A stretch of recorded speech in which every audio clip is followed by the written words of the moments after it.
tunggu dulu. Sebelum nonton video lengkapnya, jangan lupa untuk subscribe ya dan klik link di bawah ini. Jangan lupa juga untuk klik tombol loncengnya. Oke? Terima kasih. Selamat menonton. Maksimalkan setiap potensi yang dimiliki sebagai bentuk upaya apresiasi diri. Masih Impossible, inspirasi Jaya Suprana, manusia serba bisa. Dari impossible jadi impossible. Pak Jaya, memang di hidup ini kita harus fokus dengan apa yang bisa kita lakukan, apa yang bisa kita kontribusikan. Ya. Dan salah satu hal yang Pak Jaya kontribusikan untuk Indonesia adalah dengan mendirikan MURI. Nah, ini saya dengar-dengar MURI ini didirikan akibat bentuk kekecewaan. Apakah betul? Betul. Apa yang terjadi? Begini, dulu saya masih menderita inferiority complex. Yaitu apapun yang saya lakukan itu butuh pengakuan. Dan celakanya pengakuan itu selalu yang saya anggap pengakuan yang paling benar itu adalah pengakuan dari luar negeri. Maka saya waktu itu kan saya memang hobinya menciptakan sesuatu yang orang lain belum pernah lakukan. Oke. Karena kalau saya sudah melakukan sesuatu yang orang lain sudah lakukan, saya merasa diri saya nggak berguna dong. Tapi kalau yang orang lain belum lakukan, saya lakukan. Nah, kemudian terjadi suatu tanpa disengaja, saya itu sering mengadakan festival-festival. Kemudian pada suatu hari, saya menyelenggarakan festival ketahanan berdiri diam. Oke. Karena saya kan nggak bisa berdiri, makanya saya suruh orang lain tahan-tahanan berdiri. Nah, ternyata yang saya selenggarakan memecahkan rekor dunia. Berapa lama dia berdiri? Dia berdiri 12 jam, nggak bergerak loh. Nggak bergerak. Kalau berdiri bergerak semua orang bisa. Iya. Tapi Anda coba berdiri nggak bergerak. Kemudian waktu itu saya bingung, ini gimana ya? Kemudian ada lembaga pencatat rekor asing. Ya. Kemudian saya mau menyalonkan keris dengan lekuk yang terbanyak. Ditolak. Kenapa? Jawabannya saya juga tanya kenapa. Jawabannya apa itu keris? What is keris? That is not important for me. Wah, saya mulai tersinggung. Iya. Kemudian saya pikir-pikir, yang salah juga saya kan. Ini kan mahakarya kebudayaan Indonesia. Kenapa kok saya mesti nunggu pengakuan luar negeri? Iya. Bung Karno dan Bung Hatta waktu memproklamirkan kemerdekaan bangsa Indonesia, nggak nunggu dia pengakuan luar negeri. Bahkan nggak diakui juga nggak apa-apa. Pokoknya bangsa Indonesia merdeka. Maka saya melanjutkan semangat Bung Karno. Saya bikin sendiri lembaga pencatat rekor itu. Maka berdirilah Museum Rekor Dunia Indonesia. Wow.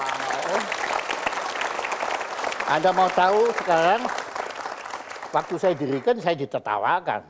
Iya. Apaan? Gitu. Itu tahun berapa Pak Jaya?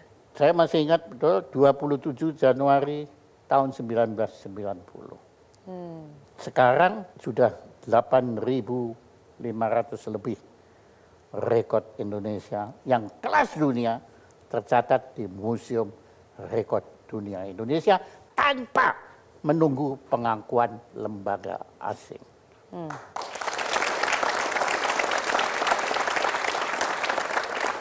Ternyata bentuk kekecewaan bisa menghasilkan sesuatu yang luar biasa ya. Iya, tapi ya itu sebetulnya dasarnya akhirnya saya disadarkan juga bangsa kita ini butuh semangat kebanggaan nasional. Ya kalau ini saya akui, saya belajar dari Jepang, saya belajar dari Korea, saya belajar dari Jerman. Kenapa mereka bisa menjadi bangsa yang demikian hebat? Karena mereka punya kebanggaan terhadap bangsanya sendiri. Lalu apa syaratnya nih untuk bisa mendapatkan penghargaan di MURI atau mencatatkan rekornya? Syaratnya sederhana sekali. Anda harus punya sesuatu yang paling, sebab ini kan rekod itu bisa diukur. Ya pokoknya yang paling panjang, paling besar, paling kecil, ya paling cepat tapi saya tidak mau mengakui rekod pencuri yang paling sukses. Tidak mau. Dan juga termasuk hal-hal yang membahayakan, ya seperti banyak-banyakan makan. Itu saya enggak sampai hati melakukan di Indonesia. Lawang yang lain kekurangan makan kok kita di sini malah banyak-banyakan makan. Ya itu menghina sekali kan. Tapi juga enggak sehat kan. Iya, for a good purpose ya. Pokoknya harus for a good purpose. Aduh, dia ini lebih tahu dari saya. Saya belajar dari Pak Jaya. Nah, ya makanya, ini kan artinya murid lebih pintar dari guru gitu kan. Dan itu artinya guru yang baik. Betul. Iya toh. Betul. Berarti yang paling ya, paling besar, paling tinggi, paling panjang, dan paling pendek. perdana. Perdana? Ya, itu banyak sekali di rekod Muri juga penemu-penemu. Ya. Baik ya. Dan bukan hanya Muri aja Pak Jaya. Setelah berhasil mendirikan Muri di tahun 1990, Pak Jaya juga mendirikan sekolah musik. Bukan, sekolah seni pergelaran. Sekolah seni pergelaran. Oke. Dan School of Performing Arts ya, lebih tepatnya. Dan katanya Anda guru yang galak. Benar nggak? Nah, itu fitnah. Tapi saya punya screenshotnya loh Pak. Kita lihat ya, kita lihat yang berikut ini. Nah, saya mau lihat. Tuh, Jaya Suprana kejam kepada muridnya. Oh, yang bilang ini muridnya, Lita Liviani ya. Tuh, tindakan kejam terpaksa Jaya Suprana lakukan terhadap muridnya yang bernama Lita Liviani. Nah, saya bisa jelaskan. Sekolah saya adalah satu-satunya sekolah di dunia yang punya program recital. Recital itu sendirian. Kalau main musik rame-rame itu adalah gampang lah, tapi main musik sendirian. Dan selama 1,5 jam berada di panggung, itu nggak mudah.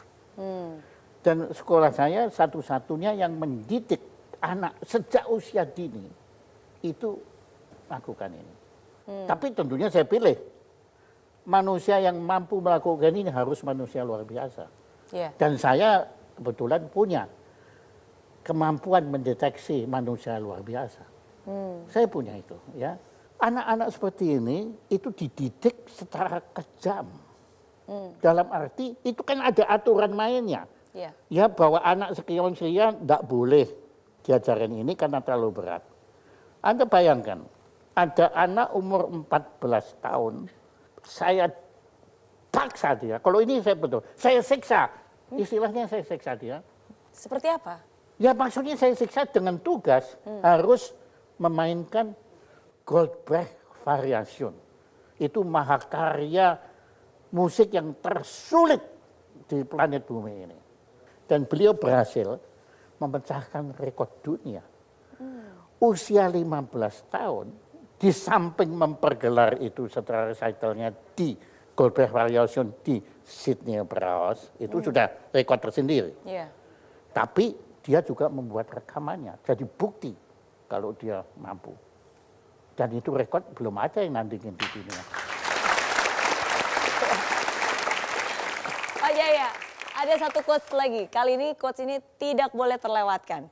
Kita lihat quotes berikut. Ojo dume. Nah, ini saya sendiri nggak tahu artinya apa, Pak. Nah ya, tapi yang tepuk tangan itu pasti orang Jawa itu. Ini adalah falsafah yang menurut saya paling dalam, paling luas, paling tinggi, dan paling segala-galanya. Karena falsafah Ojo Dumeh ini multidimensi, multi konsep, bahkan beyond everything sebetulnya. Ojo itu jangan, dumeh, nah ini kata dumeh ini memang nggak bisa diterjemahkan. Hanya bisa samar-samar. Dumeh itu bisa tekebur. Tapi bukan hanya tekebur sebetulnya. Ojo dumeh itu begini. Ya termasuk tadi bahwa Anda kembali ke Indonesia, saya kembali ke Indonesia, itu ojo dumeh. Anda tidak melupakan tanah air, tumpah darah Anda. Itu ojo dumeh sudah. Pak Jaya, nanti kita lanjut lagi ngobrol-ngobrol tentang Ojo Dume. Tapi satu hal nih, kan kita tahu Pak Jaya ini seorang budayawan, seorang musisi juga, pengusaha juga, serba bisa. Nah, malam ini saya ingin menantang Pak Jaya untuk stand up comedy. Kalau suruh stand up comedy kira-kira bisa nggak ya? Kita akan simak setelah yang berikut ini. Jadi jangan kemana-mana, tetap di sini. Dari Impossible jadi Impossible.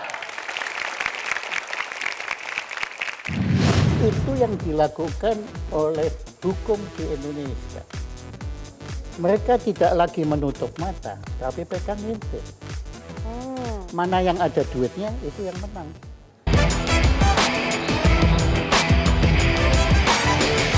Hai friends, terima kasih ya kamu sudah menonton Impossible episode kali ini. Nah, untuk kamu yang ingin nonton langsung Impossible di Studio Metro TV Jakarta langsung bersama saya, bisa langsung kunjungi link di bawah ini ya. Nanti kamu bisa daftar dan kamu akan masuk ke dalam grup WhatsApp. Di sana akan ada langkah-langkahnya. Dan pendaftaran gratis. Jadi tunggu apa lagi? Daftarkan diri kamu sekarang juga, bawa teman yang banyak, dan sampai ketemu di studio Grand Metro TV. Oke? Di aplikasi Mary Riana tersedia lengkap video-video YouTube terbaru saya, artikel yang up to date, quotes inspirasi, koleksi merchandise, workshop dan seminar yang bisa kamu dapatkan free. Dan download sekarang juga gratis.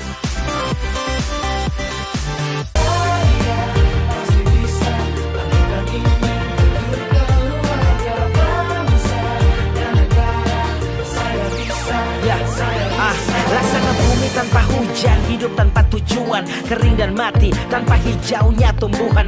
Demikian kalau mimpi tak kunjung terjadi.